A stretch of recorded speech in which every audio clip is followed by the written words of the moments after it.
Radhe Radhe everyone. आप सभी का आपके अपने चैनल पर बहुत बहुत स्वागत है। मेरा नाम है दीप्ति और आज मैं आपके साथ शेयर कर रही हूँ संपूर्ण करवा चौथ की विधि, व्रत विधि कैसे करनी है, कैसे पूजा करनी है, कैसे करवों को फेरना है और कैसे भोग लगाना है, कैसे पारण करना है। सभी जानकारी आपको इस वीडियो के माध्यम से मैं देने वाली हूँ, तो पूरा वीडियो ज़रूर देख लीजिएगा। देखिए, जो व्रत होता है, सुहागन स्त्रियाँ अपने पति की दीर्घायु के लिए, अच्छे भविष्य के लिए, अच्छे स्वास्थ्य के लिए निर्जल उपवास रखती हैं। सुबह संकल्प लेकर ये जो पूजा होती है वो गोधूली बेला में या फिर प्रदोष काल में की जाती है। उसके बाद चंद्र पूजन करने के बाद, पति का पूजन करने के बाद ही पारण किया जाता है। तो देखिए, आपको सजना संवरना बहुत जरूरी है। इस व्रत में 16 श्रृंगार कर कर ये पूजा की जाती है। तो मन में बहुत अच्छी भावना लेकर पवित्र मन से आपको ये व्रत करना चाहिए। सच्चे दिल से व्रत करने से ही इसका पूर्ण फल मिलता है। तो देखिए, मेहंदी, आलता, महावर आप अच्छी तरीके से सज लें, संवर लें। एक दिन पहले ही आप मेहंदी लगा लें, इससे आपका जो कलर है बहुत ही अच्छा उभर कर आएगा। ये जो व्रत होता है वो किस तिथि पर आता है वो भी मैं आपको बता देती हूँ। ये जो व्रत होता है वो होता है कार्तिक मास की कृष्ण पक्ष की चतुर्थी तिथि को। तो चतुर्थी तिथि का मतलब होता है चौथ की पूजा, यानी कि गणेश जी की भी पूजा आपको यहाँ बहुत ही अच्छी तरीके से करना है। तो सर्वप्रथम पटा बिछा लीजिए चौक पूर का, उसके ऊपर लाल वस्त्र बिछा लीजिए। माता करवा की कोई मूर्ति या फिर आपके पास फोटो हो उसको स्थापित कर लीजिए। फिर आपको यहाँ कलश की स्थापना करनी है। अगर आपको साधारण तरीके से पूजा करनी है तो उसका वीडियो मैंने चैनल पर डाल दिया है, आप वो भी देख सकते हैं। पर व्यवस्थित तरीके से अगर आप करना चाहते हैं तो उसमें कलश की स्थापना करना अनिवार्य होता है। तो आपको यहाँ पर एक कोई भी पात्र ले लेना है, पीतल का, तांबे का, कांसे का, मिट्टी का, कोई भी आप ले सकते हैं। उसके अंदर आपको एक कौड़ी, एक कमलगट्टा, एक सुपारी, एक हल्दी की गांठ, थोड़ी सी रोली, थोड़े से अक्षर, थोड़ा सा सिक्का आपको उसके अंदर डाल देना है। उसके ऊपर पंच पल्लव आपको लगा देना है। मैं यहाँ आम के पत्ते इस्तेमाल कर रही हूँ, आप अशोक के पत्ते भी ले सकते हैं। इनको भी हम टीक लेंगे। इसके ऊपर पूर्ण पात्र बनाने के लिए हम एक अक्षत से भरी हुई, चावल से भरी हुई एक प्लेट या कटोरी लगा देंगे। तो मैं यहाँ पर दीप कलश बना रही हूँ। आप चाहें तो यहाँ पर श्री कलश भी बना सकते हैं, यानी कि श्रीफल जो होता है उसको भी यहाँ पर लगा सकते हैं। ध्यान रखिएगा उसका जो मुख है वो आपकी तरफ होना चाहिए।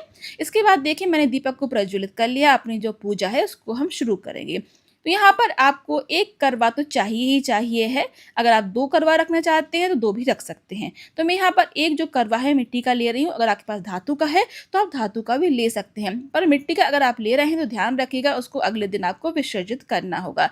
इसमें हम जल भरेंगे और थोड़ा सा गंगा जल डालेंगे। आप चाहें तो इसमें एक सिक्का भी डाल सकते हैं, पर मैं यहाँ पर अलग से एक सिक्के से आपको पूजन करके बताऊंगी कैसे हमें चंद्र देवता का पूजन करना चाहिए इस पूजा के साथ ही।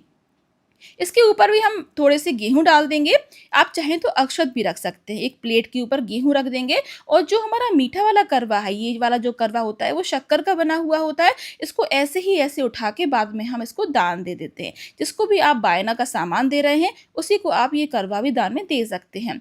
इसके अंदर मैंने बहुत सारे ड्राई फ्रूट्स डाल दिए हैं। इसके मखाने, काजू, बादाम, किशमिश ये हमने इसके अंदर डाल दिया है। अब देखिए, मैं यहाँ पर चंद्र देवता की पूजा करना आपको बता रही हूँ। एक चांदी का सिक्का लेंगे, थोड़े से अक्षत के ऊपर उसको विराजमान कर देंगे और उसका हमें पूजन करना है। आपको यहाँ पर सफ़ेद चंदन से इनका पूजन करना है। तो चंद्र देवता की पूजा इसमें हो जाएगी। फिर बाद में सिर्फ आपको अर्घ देना होगा जब चंद्र देवता उदय होंगे रात में। कहाँ पर, किस वक्त, कौन सी जगह पर, किस समय पर उदय होंगे वो तो आपको न्यूज़ में मिल जाएगा, लेकिन फिर भी 9 या सवा 9 के आसपास ही निकलते हैं चंद्र देवता, क्योंकि चौथ के दिन थोड़ी सी लेट हो जाता है। इसीलिए आप उस हिसाब से ही तैयारी करें। 8:30 से 9:30 के बीच में आपको चंद्र दर्शन हो जाएंगे। बस ध्यान रखिएगा, चंद्र दर्शन आपको उदय होते ही करना है। मतलब कि जब ऐसा कहते हैं कि जब चंद्र उदय होता है उसी समय आपको उसके दर्शन करने से बहुत फल मिलता है। बहुत ज़्यादा देर के बाद दर्शन नहीं करना चाहिए। इसके बाद देखिए, हम आवाहन करेंगे, हे माता करवा, हे गणपति जी, आइए हमारी पूजा को सफल बनाइए और अगर हमसे कोई भूल हो गई तो उसे माफ़ कीजिएगा। तो सर्वप्रथम हम कलश का पूजन करेंगे, गणपति जी का पूजन करेंगे, हमारे दीपक का पूजन करेंगे और जो हमारा करवा है उनको भी हम पूज देंगे। अगर आपका जो करवा है बिल्कुल साधारण सिंपल सा है, सजा हुआ नहीं है, तो आप स्वास्तिक बना सकते हैं। मेरा सजा हुआ है इसीलिए मैं सिर्फ टीक रही हूँ। तो उसमें जो चंदा, सूरज, सुहागिन स्त्रियाँ, जितनी भी चीज़ें बनी हुई हैं सभी को हम, जो पेड़ है सभी को हम यहाँ पर टीकेंगे। यहाँ पर आप ध्यान रखिएगा, रोली का इस्तेमाल ज़रूर कीजिएगा। अगर आपके नारंगी वाला सिंदूर अर्पित किया जाता है तो वो भी अर्पित ज़रूर कीजिएगा। अब माता को मैंने यहाँ पर चुनरी और कलावा अर्पित कर दिया है। आप चाहें तो पूरी पोशाक भी अर्पित कर सकते हैं। इसके बाद आपको यहाँ पर सुहाग का सामान अर्पित करना है। माता के लिए जो सुहाग का सामान हम अर्पित कर रहे हैं, ये आप बाद में अपने लिए इस्तेमाल में ला सकते हैं। और इसके साथ ही आप बायने का सामान भी यहीं पर निकाल लें। बायने का सामान का मतलब होता है पूजा के बाद आप ये सामान देंगे। इसमें साड़ी, सुहाग का सामान, दक्षिणा और मिठाई और फल होंगे, वो आपको अपनी सासू माँ को देने होते हैं। अगर सासू माँ नहीं है या फिर सुहागन नहीं है, आप अपनी ननंद को दे सकते हो। ननंद भी नहीं है तो आप किसी भी पंडित को दे सकती हैं। आस-पड़ोस में कोई ब्राह्मण स्त्री हो जो कि सुहागिन हो तो आप उनको भी दे सकती हैं। तो देखिए मैंने एक यहाँ साड़ी रख ली है, उसमें सुहाग की चूड़ियाँ रख लेंगे।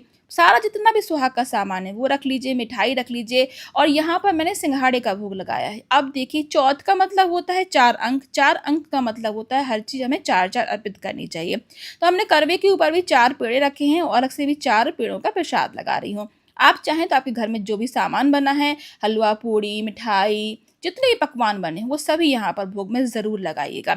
अब गणपति जी को मैं जनेऊ अर्पित कर रही हूँ, सुहाग के सामान को भी हम टीक लेंगे और उसके ऊपर भी एक गुलाब का पुष्प रख देंगे। माता को गुलाब के पुष्प और लाल पुष्प बहुत पसंद होते हैं, इसलिए ध्यान रखिएगा गुलाब के कमल के पुष्प माता को ज़रूर अर्पित कीजिएगा। अब जो भी आपके पास मौसमी फल हों उस समय जो आते हों तो आप वो अर्पित कर दीजिए। और इस वर्ष 20 अक्टूबर को ये व्रत रखा जाएगा, यानी कि हमारी करवा चौथ की जो पूजा है, व्रत है, वो 20 तारीख को होगी।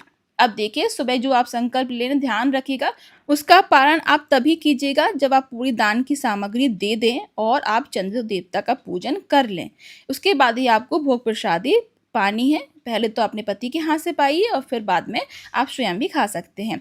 इसके बाद देखिए यहाँ पर मैंने कुछ माता के लिए चांदी सोने का सामान भी रखा हुआ है। अगर आपके पास नया कुछ रखा हो या फिर अलग से आप माता के लिए स्पेशली लेकर आए हों तो वो ज़रूर अर्पित कीजिएगा। अब यहाँ पर देखिए हम करवा चौथ की जो किताब है उसको उठा लेंगे और जो करवा चौथ की किताब में जो कथा होती है वो पढ़ लेंगे या फिर किसी की मुख से सुन लेंगे। अब माता के यहाँ पर हम पास में पीने के लिए एक थोड़ा-सा छोटा-सा जल रख लेंगे। यहाँ पर मैं छोटे से चांदी के लोटे में जल रख रही हूँ। इसके बाद देखिए जो भी आप हाथों में अपने पुष्प लिए हों या फिर आप गेहूँ लिए हों, वो थोड़े से जल में डाल दीजिए और बाकी थोड़े से माता के चरणों में छोड़ दीजिए। इसके बाद देखिए यहाँ पर हम एक घी की बाती जला लेंगे। आप चाहें तो अलग से कपूर से भी आरती कर सकते हैं और आप चाहें तो थोड़ा-सा हवन भी कर सकते हैं। अब यहाँ माता को इत्र और धूप समर्पित करेंगे हम। ये जो पूजा है ये आपको चाँद निकलने से पहले ही कर लेनी है और जब चाँद निकलेगा तो फिर चाँद देवता की पूजा करने के बाद आप ये जो पूजा है उसका समापन कर सकते हैं। उसके बाद आप पारण कर सकते हैं पतिदेव का पूजन करने के बाद। पतिदेव को भी उस दिन मिठाई और जल ज़रूर पिलाएँ और उनके चरण स्पर्श करें। आपके घर में कोई बुजुर्ग महिला हो तो उनके चरण ज़रूर छुएँ, उनके चरण स्पर्श ज़रूर करें, उनसे आशीर्वाद ज़रूर लें।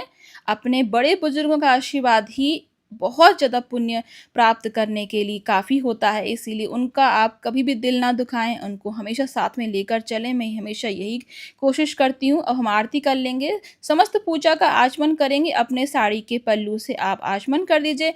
माता को आरती देने के बाद आप ये आरती स्वयं लीजिए, अपने पति देव को भी ज़रूर दीजिए, उनको भी टीका लगाइए, चरण स्पर्श कीजिए, मिठाई खिलाइए, पानी पिलाइए और उनसे भी कहिए कि वो आपके हाथों में कलावा बाँध दें और आप भी उनके हाथों में कलावा बाँध दें। अब थोड़े से आप गेहूँ के दाने या फिर फल जो हैं वो अपने पल्लू में ज़रूर रख लीजिएगा और जो सुहाग की जितनी भी आप निशानियाँ पहने हैं, मंगलसूत्र है, सिंदूर तो है ही, मेहंदी है, नाक की नथ है, चूड़ियाँ हैं, सभी में हम सिंदूर लगा लेंगे। सुहाग की चीज़ों को टीकना बहुत ज़रूरी है, ख़ास करके जब हम सुहाग के लिए व्रत रख रहे हैं। अब हाथ जोड़कर प्रार्थना करेंगे, ढोक दे देंगे कि हमसे कोई अगर भूल हो गई हो तो माफ़ करना। दक्षिणा हमने अर्पित कर ही दी है, अगर हमारी पूजा में कुछ भी कमी रह जाती है तो वो पूरी हो जाती है।